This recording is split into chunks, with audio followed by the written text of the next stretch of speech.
মানে ভাবা যায় একবার গোসল করাতে 200 টাকা, মানে ভালোবাসার মানুষ বলে যা কিছু করবে। মানে বন্ধুরা দেখো, ব্যাপারটা হচ্ছে কিছুটা এরকম যে আমার ভালোবাসার মানুষটা অনেক বেশি নোংরা হয়ে গেছে। তো আজকে ভেবেছি তাকে মানে রেডি করিয়ে খুব সুন্দর করে গোসল করাবো। তার জন্য আমি রেডি হয়ে একেবারে বাড়ি থেকে বার হয়ে গেছি শোরুমের উদ্দেশ্যে। সেখানে গিয়ে শোরুমওয়ালাকে জিজ্ঞেস করলাম কত লাগবে আমার ভালোবাসার মানুষকে গোসল করাতে। তা বলছে 200 টাকা। আমার তো মাথায় হাট। তারপরে দেখি বন্ধু বান্ধব সেখানে আছে, তাদের থেকে কিছু খাবার টাবার চেয়ে নিয়ে খেয়ে নিলাম।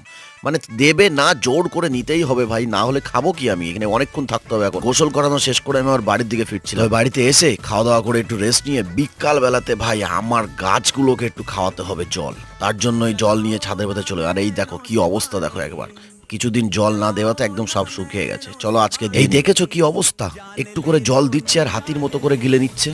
মানে এত তাপ পড়েছে, ওদেরকেও কি বলবো বলো তো ভাই, মানে জল দিলেই আর নেই এই হচ্ছে। ছাদে কিন্তু জল তুলতে গেলে আমার একদম পুরো ফেটে যায়। তবে বন্ধুরা ভালো থেকো সবাই, ঠিক আছে? জল দেওয়া হয়ে গেছে, একটা লাইক করে দিও, চ্যানেলটা সাবস্ক্রাইব করে দিও।